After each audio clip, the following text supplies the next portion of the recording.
ನೇರಳಕಟ್ಟೆಯಲ್ಲಿ ಹಮ್ಮಿಕೊಂಡಂಥ ಪ್ರತಿಭಟನಾ ಬಂದಂಥ ನಮ್ಮ ಎಲ್ಲ ಸಹೋದರರೇ, ಉತ್ತರ ಪ್ರದೇಶದ ಅತ್ಯಾಚಾರದ ಕೇಂದ್ರವೇ ಆದಂಥ ಯೋಗಿ ಆದಿತ್ಯನಾಥ್ ಸರ್ಕಾರ ಹೇಳಲಿಕ್ಕೂ ಕೂಡ ನಾಚಿಕೆ ಆಗ್ತದೆ. ಒಂದು ಮುಖ್ಯಮಂತ್ರಿಯಾಗಿ ಯೋಗಿ ಅಂತ ಹೇಳುವಂಥದ್ದು, ಅದರಲ್ಲೂ ಕೂಡ ಈ ಕಾವಿ ಧರಿಸಿಕೊಂಡು ಮುಖ್ಯಮಂತ್ರಿಯ ಮಟ್ಟಕ್ಕೆ ಏರಿದಂಥ ಈ ಒಂದು ಡೋಂಗಿ ಸರ್ಕಾರದ ವಿರುದ್ಧ ಕರ್ನಾಟಕದಲ್ಲಿ ಮಾತ್ರ ಅಲ್ಲ, ಇಡೀ ದೇಶದಲ್ಲಿ ಪ್ರತಿಭಟನೆ ನಡೆಸ್ತಾ ಬರ್ತಾ ಇದೆ. ಅದರ ಭಾಗವಾಗಿ ನಾವು ಕೂಡ ಇಂದು ಕೂಡ ನೇರಳಕಟ್ಟೆಯಲ್ಲಿ ಆಯೋಜಿಸಿದ್ದೇವೆ. ಈ ಕಾರ್ಯಕ್ರಮವು ನಾವು ಸಂಜೆ 7 ಗಂಟೆಗೆ ಆಯೋಜಿಸಿದಂಥ ಕಾರ್ಯಕ್ರಮವಾಗಿದ್ದು, ಕೆಲವು ಅಡಚಣೆಗಳಿಂದ ನಾವು ಅದನ್ನು 5 ಗಂಟೆಗೆ ಮಾಡಿದ್ದೇವೆ. ನಮ್ಮೊಂದಿಗೆ ಎಲ್ಲ ಸಹಕರಿಸಿದವರಿಗೂ, ಅದೇ ರೀತಿ ಈ ಸರ್ಕಾರದ ವಿರುದ್ಧ ಪ್ರತಿಭಟನೆಯನ್ನು ಹಮ್ಮಿಕೊಂಡಂಥ ಈ ಮಂಗಳೂರು ವಿಧಾನಸಭಾ ಕ್ಷೇತ್ರ ಸಮಿತಿಯ ಎಲ್ಲರ ಗಮನಕ್ಕೆ, ನೀವು ಸಾಮಾಜಿಕವನ್ನು ಅಂತರವನ್ನು ಕಾಪಾಡಿಕೊಳ್ಳಬೇಕು. ಅದೇ ರೀತಿ ಮಾಸ್ಕನ್ನು ಧರಿಸಿ ನಮ್ಮನ್ನು, ಅದೇ ರೀತಿ ಈ ಯೋಗಿ ಆದಿತ್ಯನಾಥ್ ಸರ್ಕಾರದ ವಿರುದ್ಧ ಅಲ್ಲಿಯ ನಾಗರಿಕರಿಗೂ ಕೂಡ ಈಗ ನಮ್ಮ ಉತ್ತರ ಪ್ರದೇಶ ಸರ್ಕಾರದ ಮುಖ್ಯಮಂತ್ರಿಯನ್ನು ಯಾವ ರೀತಿಯಲ್ಲಿ ಸದೆಬಡಿಬೇಕು ಅಂತ ಅವರಿಗೆ ಗೊತ್ತಾಗೋದಿಲ್ಲ. ಯಾಕಂತ ಹೇಳಿದರೆ, ಒಂದು ಅಲ್ಲಿಯ ಮಹಿಳೆಗೆ ಹಟ್ಟಿಯಲ್ಲಿ ಕಟ್ಟುವ ದಣಕ್ಕಿಂತ ಒಂದು ಮನುಷ್ಯನಾಗಿ ಹುಟ್ಟಿದ ಮಹಿಳೆಗೆ ಅಲ್ಲಿ ಭದ್ರತೆ ಇಲ್ಲ. ಯಾಕಂತ ಹೇಳಿದರೆ ದಿನನಿತ್ಯ ಅತ್ಯಾಚಾರಗಳು. ಕೇವಲ ಮೊನ್ನೆ 3-4 ದಿವಸಕ್ಕೆ ಮುಂಚೆ 4 ದಿವಸದಲ್ಲಿ 18ಕ್ಕೂ ಮೇಲೂ ಈ ಅತ್ಯಾಚಾರ ಆಗ್ತಾ ಇದೆ. ಒಂದು ಗಂಟೆಯಲ್ಲಿ ಗಂಟೆಗೆ ಒಂದು ಬಾರಿ ಒಂದು ಸಲ ಹಾಗೆ ಅತ್ಯಾಚಾರದ ಕೇಂದ್ರಬಿಂದು ಕೂಡ ಆಗಿದೆ ಅಲ್ಲಿ.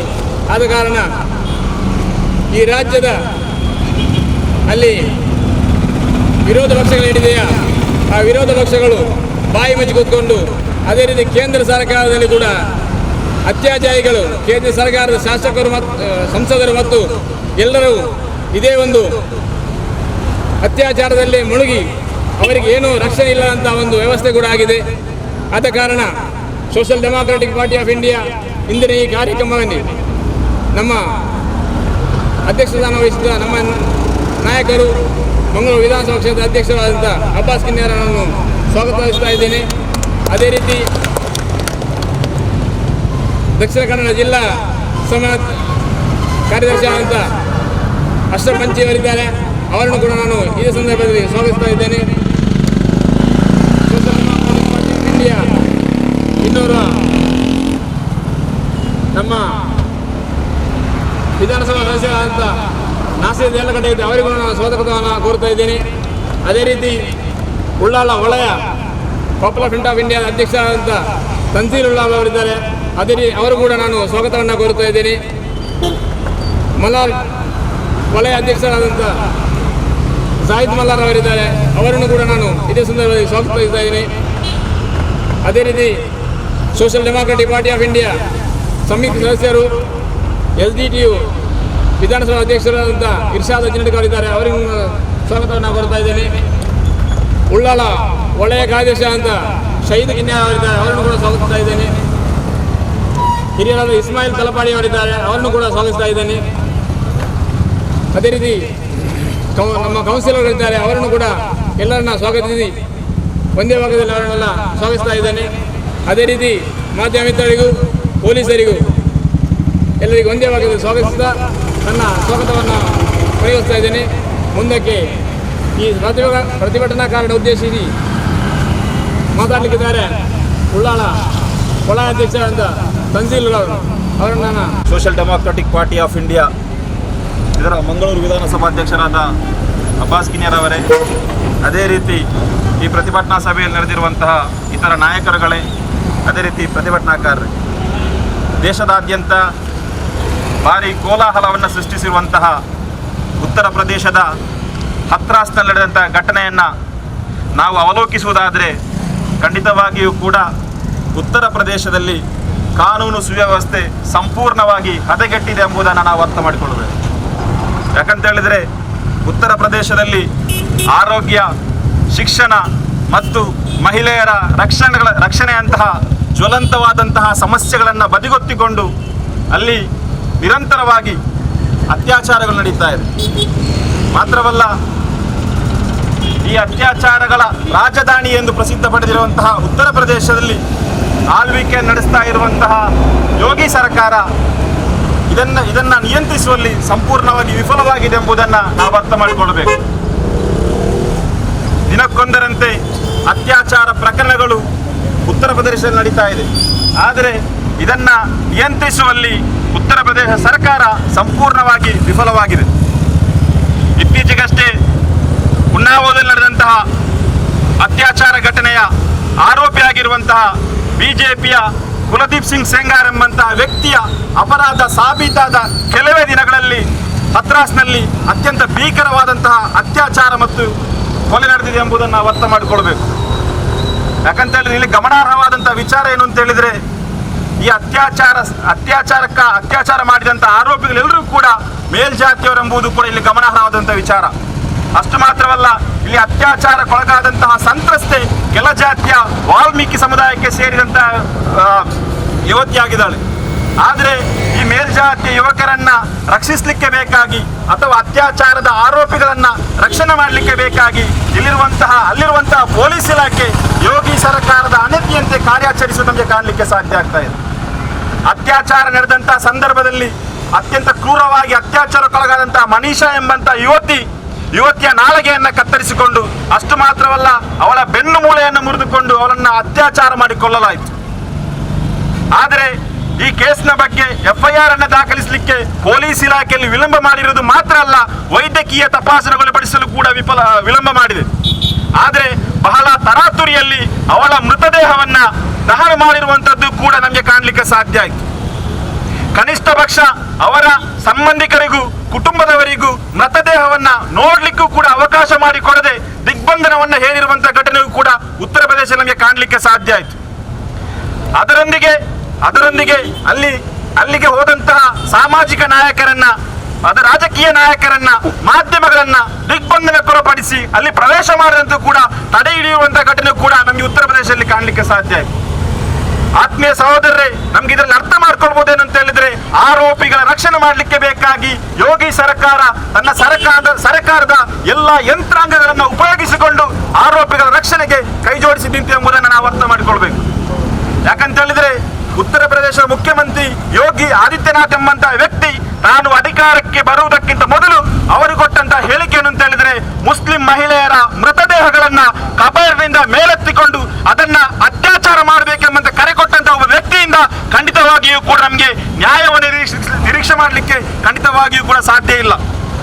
ಆದುದರಿಂದ ನಾವಿಲ್ಲಿ ಒತ್ತಾಯವನ್ನ ಮಾಡ್ತಾ ಇದ್ದೇವೆ ಅಂತ ಹೇಳಿದ್ರೆ, ಯೋಗಿ ಸರ್ಕಾರವನ್ನ ವಜಾಗೊಳಿಸಬೇಕು, ಅತ್ಯಾಚಾರಕ್ಕೊಳಗಾದಂತಹ ಸಂತ್ರಸ್ತೆ ಯಾರಿದ್ದಾರೆ ಅವರಿಗೆ ನ್ಯಾಯವನ್ನು ದೊರಕಿಸಿಕೊಡ್ಬೇಕೆಂಬಂತಹ ಒತ್ತಾಯವನ್ನ ನಾವು ಈ ಪ್ರತಿಭಟನೆ ಮೂಲಕ ಮಾಡ್ತಾ ಇದ್ದೇವೆ.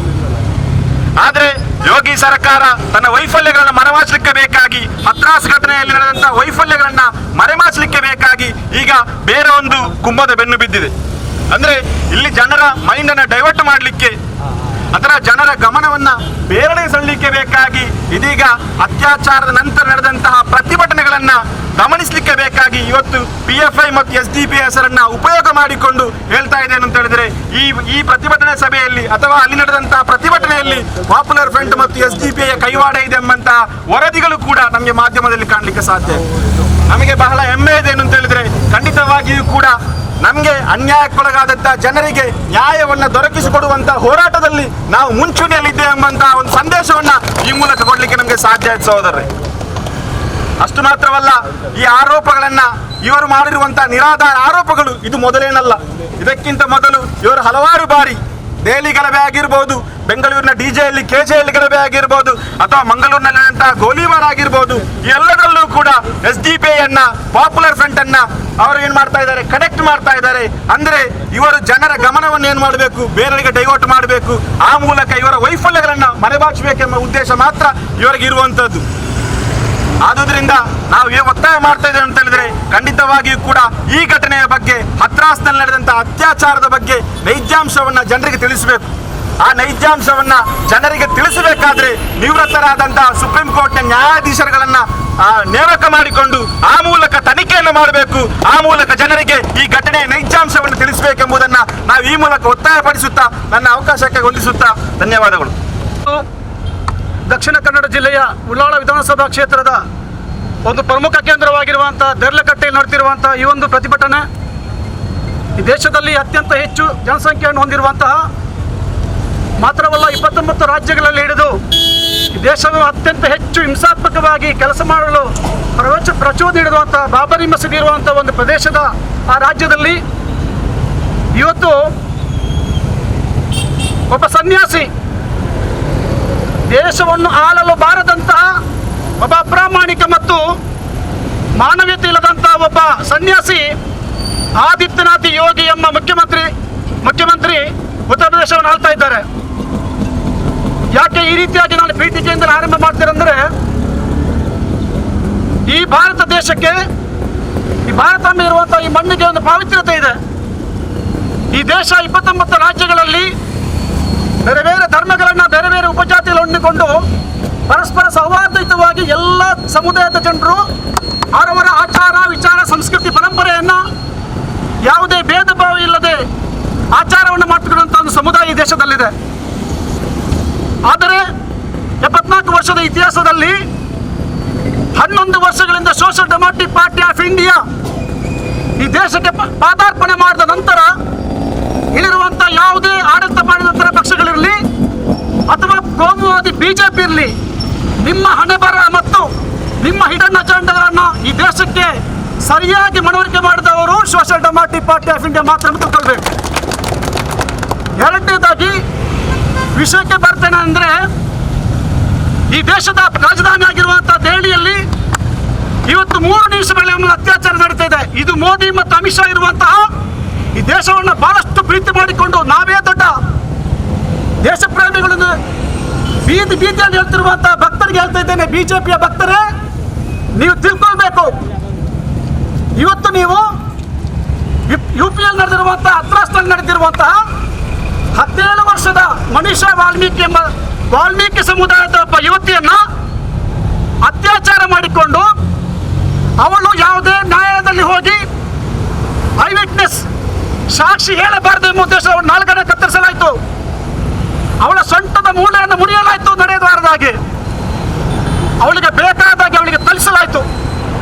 ಕೊನೆ ಕ್ಷಣದಲ್ಲಿ ಯಾವ ರೀತಿಯಾಗಿ ಆಸ್ಪತ್ರೆಯಲ್ಲಿ ಅಡ್ಮಿಟ್ ಆಗಿಕೊಂಡು ಎಷ್ಟು ದಿನ ಆಸ್ಪತ್ರೆಯಲ್ಲಿ ನರಳಾಟ ಮಾಡ್ತಿದ್ದಳು ಆ ಒಂದು ಹುಡುಗಿ, ಆ ಒಂದು ಯುವತಿ, ಅಷ್ಟು ದಿನಗಳ ಒಳಗೆ ಇಲ್ಲಿ ನಮಗೆ ರಕ್ಷಣೆ ನೀಡುವಂತಹ ಜವಾಬ್ದಾರಿ ವಹಿಸಿರುವಂತಹ ಪೊಲೀಸ್ ಡಿಪಾರ್ಟ್ಮೆಂಟ್ಗೆ ಪೊಲೀಸ್ ಇಲಾಖೆ ಹೇಳಿದ್ದಾಳೆ, ನನ್ನ ಮೇಲೆ 4 ಮಂದಿ ಅತ್ಯಾಚಾರ ನಡೆಸಿದ್ದಾರೆ ಎಂಬುದನ್ನು.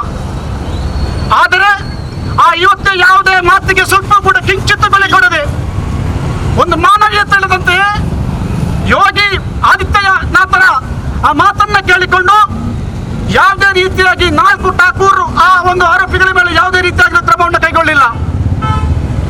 ನಾನು ಒಂದು ವಿಷಯ ನಿಮಗೆ ತಿಳ್ಕೊಳ್ತೇನೆ ಬಂಧುಗಳೇ, ಹೈದರಾಬಾದ್ನಲ್ಲಿ, ಆಂಧ್ರ ಪ್ರದೇಶದಲ್ಲಿ ಪ್ರಿಯಾಂಕಾ ರೆಡ್ಡಿ ಎಂಬ ಮೇಲ್ವರ್ಗದ ಒಬ್ಬ ಯುವತಿಯ ಮೇಲೆ ಅತ್ಯಾಚಾರ ನಡೆಸಲಾಯಿತು. ಆ 4 ಮಂದಿಯನ್ನು ಎನ್ಕೌಂಟರ್ ಮಾಡಿಕೊಳ್ಳಲಾಯಿತು. ಆ 4 ಮಂದಿ ಎನ್ಕೌಂಟರ್ಗೆ ಒಳಗಾದವರು ಅವರು ಆರೋಪಿಗಳ ಅಪರಾಧಿಗಳಾಗಿರಲಿಲ್ಲ. ಆದರೆ ಅವರನ್ನ ಕೇವಲ ಕೆಲವೇ ದಿನಗಳೊಳಗೆ ಅವರನ್ನ ಎನ್ಕೌಂಟರ್ ಮಾಡಲಾಯಿತು. ಯಾಕಂದ್ರೆ ಪ್ರಿಯಾಂಕಾ ರೆಡ್ಡಿ ಮೇಲ್ವರ್ಗದ ಹುಡುಗಿ. ಇನ್ನು ದೆಹಲಿಯಲ್ಲಿ ನಡೆದಿರುವಂತಹ ಅತ್ಯಾಚಾರ, ವಿದ್ಯಾರ್ಥಿನಿ ಆಗಿರುವಂತಹ ನಿರ್ಭಯಳನ್ನ, ಅವಳೊಬ್ಬ ಮೇಲ್ವರ್ಗದ ಹುಡುಗಿ ಯುವತಿ, ಅವಳನ್ನ ಬಸ್ಸಿನಲ್ಲಿ ಅತ್ಯಾಚಾರ ಮಾಡಿಕೊಂಡು 4ವರೆಗೆ ಇವತ್ತು ಮರಣದಂಡನೆ ವಿಧಿಸಲಾಗಿದೆ. ಯಾಕೆಂದ್ರೆ ಅವಳು ಮೇಲ್ವರ್ಗದ ಹುಡುಗಿ. ಇಡೀ ದೇಶವೇ ಈ 2 ಘಟನೆಗಳ ಬಗ್ಗೆ ಪ್ರತಿಭಟನೆ ನಡೆಸಲಾಗಿತ್ತು. ಎಲ್ಲ ರಾಜಕಾರಣಿಗಳು, ಎಲ್ಲ ಸಂಘ ಸಂಸ್ಥೆಯವರು ಎಲ್ಲರೂ ಕೂಡ ಪ್ರತಿಭಟನೆ ಮಾಡಿದರು. ಅದರಲ್ಲಿ ಕೂಡ ಬಿಜೆಪಿಯ ಮಹಿಳಾ ಮೋರ್ಚಾ ಸಂಘಟನೆ ಬಹಳಷ್ಟು ಮುಂಚೂಣಿಯಲ್ಲಿತ್ತು. ಇವತ್ತು ಈ ದೇಶಕ್ಕೆ ಅತ್ಯಂತ ಹೆಚ್ಚು ತೆರಿಗೆ ನೀಡುತ್ತಿರುವಂತಹ, ಅತ್ಯಂತ ಹೆಚ್ಚು ಜನಸಂಖ್ಯೆ ಇರುವಂತಹ, ಅತ್ಯಂತ ಹೆಚ್ಚು ಮತದಾರರನ್ನು ಹೊಂದಿರುವಂತಹ ದಲಿತ ಸಮುದಾಯದ ಇವತ್ತಿಗೆ ಅತ್ಯಾಚಾರ ಆದರೆ ಕೇಳುವವರಿಲ್ಲ. Social democratic party of India ಇರುವವರೆಗೆ ಯಾರೂ ಕೂಡ ಇಲ್ಲಿ ನಿದ್ರೆಗಡೆ ಅಗತ್ಯ ಇಲ್ಲ. ಯಾಕೆಂದ್ರೆ ನಿಮಗೆ ಸರಿಯಾದಂತಹ ನ್ಯಾಯವನ್ನು ಒದಗಿಸಲು, ನಿಮಗೆ ಬೇಕಾಗಿರುವುದು ಹಕ್ಕನ್ನು ಒದಗಿಸಲು, ಪ್ರಾತಿನಿಧ್ಯ ನೀಡಲು social democratic party of India ನಿದ್ರಿಸುವಂತಹ ಒಂದು ಪಾರ್ಟಿ ಅಲ್ಲ. ತಿಳ್ಕೊಳ್ಬೇಕು. ಇಲ್ಲಿರುವಂತಹ ಒಂದು ಮನೀಷಾ ವಾಲ್ಮೀಕಿ ಎಂಬ ದಲಿತ ಸಮುದಾಯದ ಇವತ್ತಿಗೆ ಅತ್ಯಾಚಾರ ನಡೆದಾಗ ಈ ಒಂದು 545 ಮಂದಿಗಳಲ್ಲಿ ಬಹಳಷ್ಟು ದಲಿತ ಸಮುದಾಯದ ಎಂಪಿಗಳಿದ್ದಾರೆ. ಕರ್ನಾಟಕ ರಾಜ್ಯದಲ್ಲಿ 55 ದಲಿತ ಸಮುದಾಯದ ಎಂಎಲ್ಎಗಳಿದ್ದಾರೆ. ಯಾವುದೇ ರೀತಿಯಲ್ಲಿ ಕೂಡ ಅಧಿಕಾರದಲ್ಲಿ ಬಿಜೆಪಿ ಇದ್ರೂ ಕೂಡ ಒಂದೇ ಒಂದು ಮಾತನಾಡದೆ ಸುಮ್ಮನೆ ಮೌಢಂ ಸಮ್ಮತಿ ಲಕ್ಷಣ ಅಂತ ಹೇಳಿಕೊಂಡು ಮಾತಾಡಿ ಕೂತ್ಕೊಂಡಿದ್ದಾರೆ. ಯಾಕಾಗಿ ಇದು ನೀವು ಗೊತ್ತಿರಬಹುದು. ಈ ಕರ್ನಾಟಕದ ಬಿಜೆಪಿ ಸರ್ಕಾರ, ಯಡಿಯೂರಪ್ಪ ನೇತೃತ್ವದ ಸರ್ಕಾರ ಕೊರೋನಾ ಕೇಸ್ನಲ್ಲಿ 3,000 ಕೋಟಿ ರೂಪಾಯಿಯನ್ನು ಭ್ರಷ್ಟಾಚಾರ ಮಾಡಲಾಯಿತು. ಈ ರಾಜ್ಯದ ಜನರು ಬಹಳಷ್ಟು ಅದನ್ನು ಪ್ರತಿಭಟನೆ ಮಾಡಿದರು. ಯಾವುದೇ ರೀತಿಯಾಗಿರುವಂತಹ ಕ್ರಮ ಕೈಗೊಳ್ಳಿಲ್ಲ. ಯಾವಾಗ ಕೆಜೆಹಳ್ಳಿ ಮತ್ತು ಡಿಜೆಹಳ್ಳಿಯಲ್ಲಿ ಗಲಭೆ ಉಂಟಾಯಿತು, ಆ ಮೂಲಕ 3,000 ಕೋಟಿ ರೂಪಾಯಿಯ ಅವ್ಯವಹಾರನ, ಭ್ರಷ್ಟಾಚಾರವನ್ನ ಡೈವರ್ಟ್ ಮಾಡಲಾಯಿತು. ನಂತರ ಬನ್ನಿ, ಕೆಜೆಹಳ್ಳಿ ಡಿಜೆಹಳ್ಳಿ ಘಟನೆಯಲ್ಲಿ social democratic party of India ಮತ್ತು ಪಾಪ್ಯುಲರ್ ಫ್ರಂಟ್ ಆಫ್ ಇಂಡಿಯಾ ನಾಯಕರು ನ್ಯಾಯವನ್ನು ಕೇಳಲು ಹೋದಾಗ ಆ ಜನರಿಗೆ ಇವತ್ತು 13 ಮಂದಿಗಳಲ್ಲಿ ಬಹಳಷ್ಟು ಮಂದಿ ನಮ್ಮ ಕಾರ್ಯಕರ್ತರಿಗೆ UAPR ಹಾಕಲಾಯಿತು. ಜನಗಳಿಗೆ ನಾನು ಹೇಳ್ತಾ ಇದ್ದೇನೆ, 400 ಮಂದಿ ಬಂಧಿತ ಕೆಜೆಹಳ್ಳಿ ಡಿಜೆಹಳ್ಳಿ ಪ್ರಕರಣದಲ್ಲಿ ಪಾಪ್ಯುಲರ್ ಫ್ರಂಟ್ ಆಫ್ ಇಂಡಿಯಾ ಮತ್ತು SDP ಕಾರ್ಯಕರ್ತರು 15 ಮಂದಿ ಮಾತ್ರ. ಉಳಿದವರೆಲ್ಲರೂ ಕೂಡ ಬಿಜೆಪಿ ಮತ್ತು ಕಾಂಗ್ರೆಸ್ ಕಾರ್ಯಕರ್ತರು. ಯಾಕೆ ನೀವು UAP ಹಾಕಲಿಲ್ಲ? ಯಾಕೆ ನವೀನ್ಗೆ ನೀವು UAP ಹಾಕಲಿಲ್ಲ? ಯಾಕಂದ್ರೆ ನಿಮಗೆ ಬೇಕಾಗಿರುವಂತ SDP ಮತ್ತು ಪಾಪ್ಯುಲರ್ ಫ್ರಂಟ್ ಹೇಳ್ತಾ ಇದ್ದೀನಿ. ಈ ಒಂದು ಕೇಸ್ನಲ್ಲಿ ಹತ್ರಾಸ್ ಘಟನೆಯಲ್ಲಿ ವಿದೇಶದಿಂದ ಬಂದಿರುವಂತಹ ಹಣದ ಮೂಲಕ 100 ಕೋಟಿಯನ್ನ ಪಾಪ್ಯುಲರ್ ಫ್ರಂಟ್ ಆಫ್ ಇಂಡಿಯಾ ನೀಡುವುದರ ಮೂಲಕ ಉತ್ತರ ಪ್ರದೇಶ ಯೋಗಿ ಸರ್ಕಾರವನ್ನ ತಲೆಬುಡು ಮಾಡಲು ಕೆಲಸ ಮಾಡ್ತಿದ್ದಾರೆ ಅಂತೇಳಿ ಆರೋಪ ಮಾಡಲಾಯಿತು.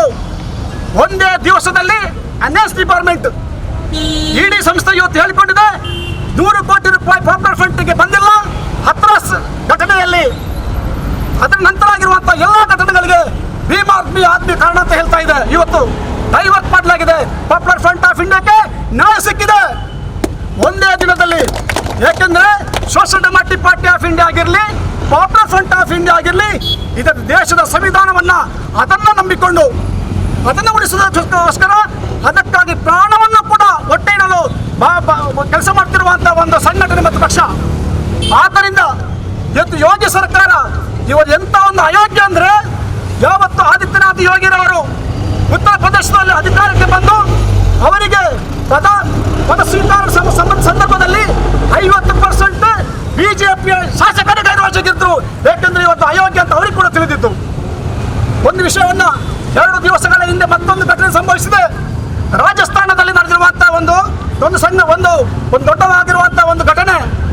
ಬಿಜೆಪಿ ಒಂದು ಜಿಲ್ಲೆಯ ಬಿಜೆಪಿ ಮಹಿಳಾ ಮೋರ್ಚಾದ ಒಬ್ಬ ನಾಯಕಿ 17 ವರ್ಷದ ಯುವತಿಯನ್ನು ಹೋಟೆಲ್ನಲ್ಲಿ ಕೊಂಡೋಗಿ ಬಲಾತ್ಕಾರವಾಗಿ ಅವಳ ಮೇಲೆ ಅತ್ಯಾಚಾರ ನಡೆಸಿ ಅದನ್ನ ವಿಡಿಯೋ ಮಾಡಿ ಬಿಜೆಪಿ ಅಲ್ಪಸಂಖ್ಯಾತ ಆ ಒಂದು ವರ್ಗದ ನಾಯಕಿ ಅವರನ್ನು 8 ಮಂದಿಗೆ ಅದನ್ನ ಅವಕಾಶವನ್ನು ನೀಡಿದ್ದಾರೆ. ಅತ್ಯಾಚಾರ ಮಾಡಲಿಕ್ಕೆ ಅವಕಾಶ ನೀಡಿದ್ದಾರೆ. ಬಿಜೆಪಿಯಲ್ಲಿರುವಂತಹ ಮಹಿಳಾ ಮಣಿಗಳು ಶೋಭಾ ಕರಂದ್ಲಾಜೆ ಅವರು ಅಯ್ಯಯ್ಯೋ ಮಾತಾಡ್ತಿದ್ದಾರೆ. ಮಹಿಳೆ ಯಾವುದಮ್ಮ ನಿಮ್ಮ ರೇಂಜಲ್ಲಿ ಬರುವುದಿಲ್ವಾ? ಮಹಿಷಾ ವಾಲ್ಮೀಕಿ ನಿಮ್ಮ ಒಂದು ರೇಂಜಲ್ಲಿ ಬರುವುದಿಲ್ವಾ? ಮಾತೃದೇವೋಭವ ಅಂತೆ. ಯಾವ ಮಾತೃ ಸ್ವಾಮಿ ಮೇಡಮ್? ನಿಮ್ಮ ಭಾಷೆಯಲ್ಲಿರುವಂತಹ ಮಾತೃ ಯಾವುದು? ವಾಲ್ಮೀಕಿ ಮಹರ್ಷಿ ರೇಂಜಲ್ಲಿ ಬರುವುದಿಲ್ವಾ? ಮಾತಾಡ್ತಿದ್ದಾರೆ ಲವ್ ಜಿಹಾದ್. ಅರ್ಥ ಮಾಡಿಕೊಳ್ಬೇಕು. ನಿಮ್ಮಲ್ಲಿರುವಂತಹ ಯಾವುದೇ ರೀತಿಯ ಕ್ರೌರ್ಯಗಳು, ನೀವು ಮಾಡ್ತಿರುವಂತಹ ದೇಶದ್ರೋಹಿ ಎಲ್ಲ ಘಟನೆಗಳು ಅತ್ತೆಗೊಂದು ಕಾಲ ಸೊಸೆಗೊಂದು ಕಾಲ, ಒಂದು ಕಾಲ ಬರಲಿಕ್ಕಿದೆ. Social democratic party of India ಒಂದು ದಿವಸ ಸಂಸತ್ತಿನಲ್ಲಿ ಬಂದು ಮತ್ತು ಕರ್ನಾಟಕ ರಾಜ್ಯ ವಿಧಾನಸಭೆಯಲ್ಲಿ ಹೋಗಿ ನಿಮ್ಮ ಹಣೆ ಬರವನ್ನು ಹೊರಗಾಕಿ, ನಿಮ್ಮೆಲ್ಲವನ್ನು ಕೂಡ ಹೊರಗಾಕಿ ಈ ಸಂವಿಧಾನವನ್ನು ರಕ್ಷಿಸಿಕೊಂಡು ಮುಂದೆ ಬರುತ್ತ ದಿನಗಳು ದೂರವಿಲ್ಲ. ಆದ್ದರಿಂದ ನೀವೆಷ್ಟೇ ಕೇಸ್ಗಳನ್ನು ಹಾಕಿ, ಎಷ್ಟೇ ಜನರನ್ನು ನೀವು ಬಂಧನ ಮಾಡಿ, ಇದರಲ್ಲಿ ಒಂದು ನ್ಯಾಯದಲ್ಲಿ ಒಂದು ಹೆಜ್ಜೆ ಕೂಡ ಹಿಂಜಾರುವುದಿಲ್ಲ. ಆದ್ದರಿಂದ ಹೇಳ್ತಾ ಇದ್ದೇನೆ, ಅಮಿತ್ ಶಾ ಅವರು 106 ಇರುವಂತಹ ಕೇಸುಗಳು, 10ಕ್ಕೂ ಮಿಕ್ಕ ಕ್ರಿಮಿನಲ್ ಕೇಸುಗಳು ಇರುವಂತಹ ಅಮಿತ್ ಶಾ ಇವತ್ತು ದೇಶದ ಗೃಹ ಸಚಿವ. ಯಾಕೆ ಸ್ವಾಮಿ UAP ಆಗುವುದಿಲ್ಲ? ಯಾಕೆ ದೇಶದ್ರೋಹಿ ಅವರಿಗೆ ಲಗೋಗ ಆಗುದಿಲ್ವೋ? ಆದ್ದರಿಂದ ಹೇಳ್ತಾ ಇದ್ದೇನೆ, ಇವತ್ತು ಪ್ರಧಾನಮಂತ್ರಿ ಅವರು ಹತ್ರಾಸ್ ಘಟನೆಯ ನಂತರ ಉತ್ತರ ಪ್ರದೇಶದಲ್ಲಿ 23 ಅತ್ಯಾಚಾರ ನಡೆದಿದೆ. ಯಾರು ಕೂಡ ಕೇಳ್ತಾ ಇಲ್ಲ. ಅಲ್ಲಿ ಆ ಮನೆಗೆ ಭೇಟಿ ನೀಡಿರುವಂತಹ ಜನರನ್ನ, ಪತ್ರಕರ್ತರನ್ನ, ವಿದ್ಯಾರ್ಥಿ ನಾಯಕರನ್ನ UAPA ಒಂದು ಆಲೋಚನೆ ಮಾಡಬೇಕು. UAPA ಮತ್ತು ಹತ್ರಾಸ್ ಘಟನೆಗೆ ಇರುವಂತಹ ಸಂಬಂಧಗಳೇನು? ಒಂದು ಶ್ಲೋಕದ ಮನೆಗೆ ಯಾರು ಕೂಡ ಹೋಗ್ಬಹುದು.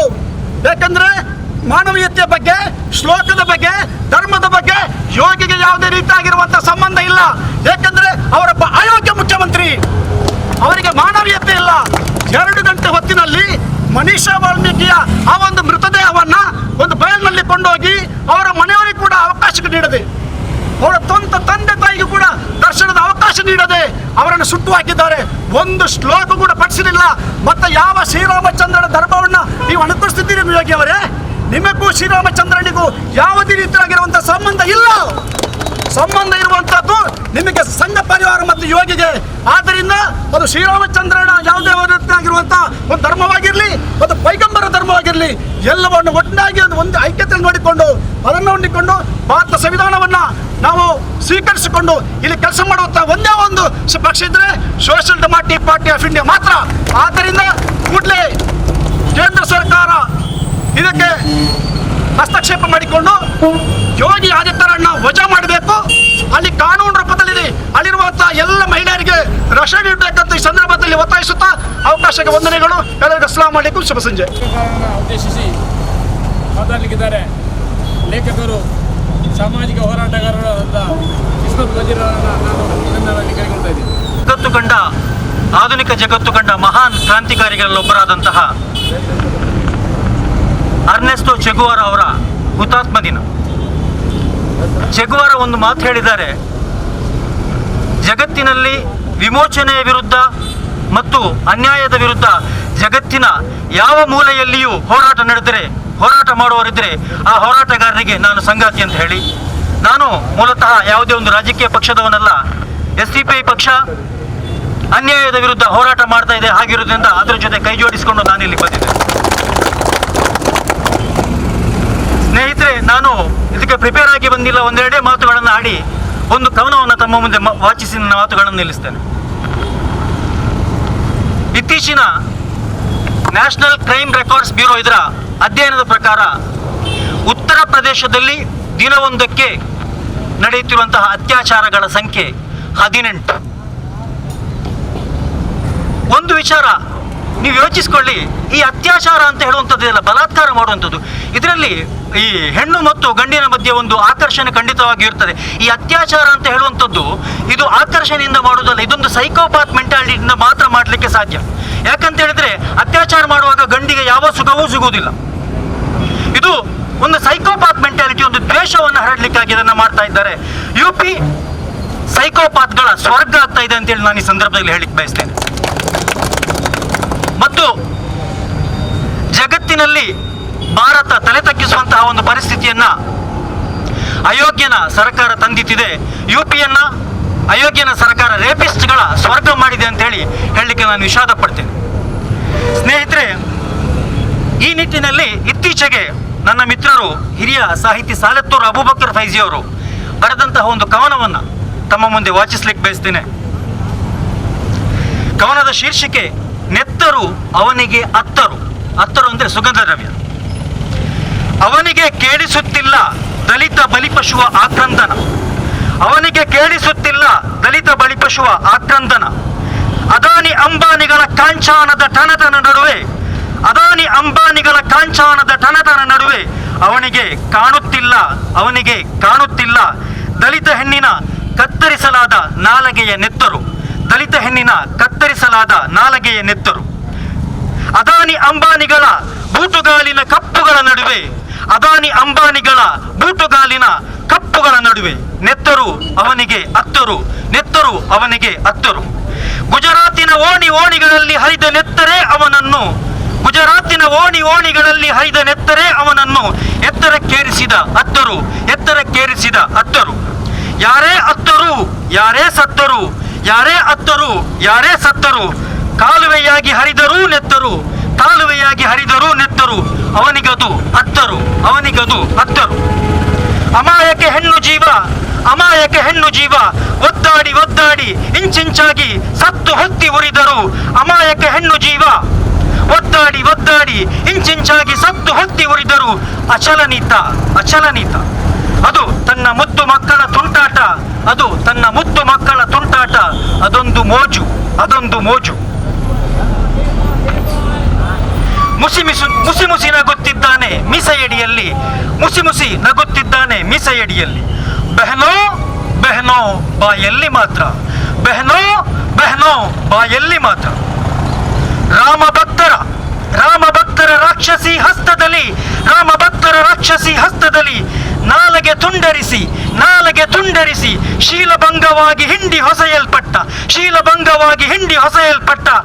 ಆ ಸೀತೆ ಬಹನೋ ಅಲ್ಲ ಅವನಿಗೆ ಕಾರಣ ಅದು ದಲಿತ ಹೆಣ್ಣು. ಅವಕಾಶಕ್ಕಾಗಿ ಧನ್ಯವಾದಗಳು. ಜೈ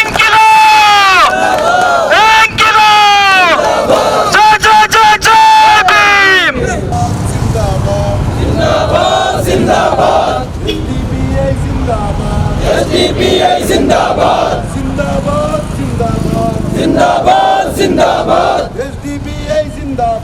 SDPI ಜಿಂದಾಬಾದ್. ಧಿಕ್ಕಾರ.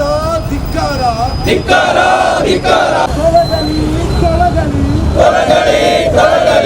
ಅತ್ಯಾಚಾರ ಕ್ರೌರ್ಯ ತೊಲಗಲಿ. ಧಿಕ್ಕಾರ. ಸಂಘ ಪರಿವಾರ ಸರ್ಕಾರಕ್ಕೆ ಧಿಕ್ಕಾರ.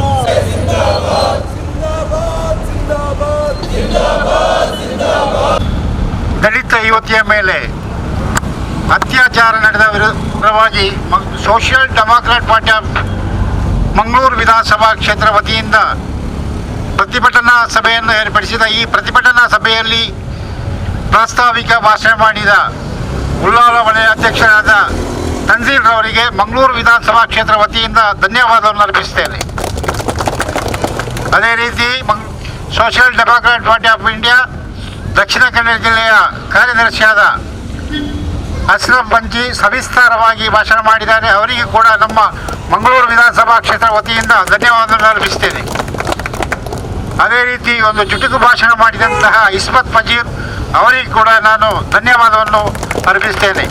ಅದೇ ರೀತಿ ಈ ಸಭೆಯಲ್ಲಿ ಮಂಗಳೂರು ವಿಧಾನಸಭಾ ಕ್ಷೇತ್ರ ಅಧ್ಯಕ್ಷರಾದ ಅಬ್ಬಾಸ್ ಈ ಸಭೆಯ ಅಧ್ಯಕ್ಷತೆಯನ್ನು ವಹಿಸಿಕೊಂಡಂತಹ ಮಂಗಳೂರು ವಿಧಾನಸಭಾ ಕ್ಷೇತ್ರದ ಅಧ್ಯಕ್ಷರಾದ ಅಬ್ಬಾಸ್ ಕಿನ್ನರ್ ಅವರಿಗೆ ನಾನು ಮಂಗಳೂರು ವಿಧಾನಸಭಾ ಕ್ಷೇತ್ರ ವತಿಯಿಂದ ಧನ್ಯವಾದವನ್ನು ಅರ್ಪಿಸುತ್ತೇನೆ. ಅದೇ ರೀತಿ ನಮ್ಮ ಮಂಗಳೂರು ವಿಧಾನಸಭಾ ಕ್ಷೇತ್ರದ ಪ್ರಧಾನ ಕಾರ್ಯದರ್ಶಿ ಲತೀಫ್ ಕೋಡಿಯಾಲ್ ಅವರಿಗೆ ಕೂಡ ಧನ್ಯವಾದವನ್ನು ಅರ್ಪಿಸುತ್ತೇನೆ. ಅದೇ ರೀತಿ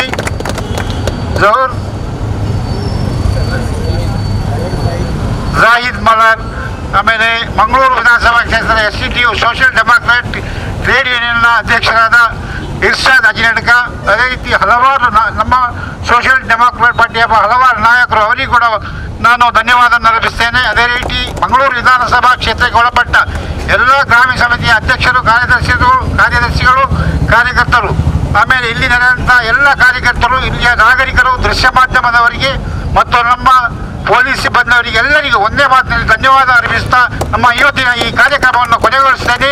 ಜೈ ಭಾರತ್, ಜೈ SDPI.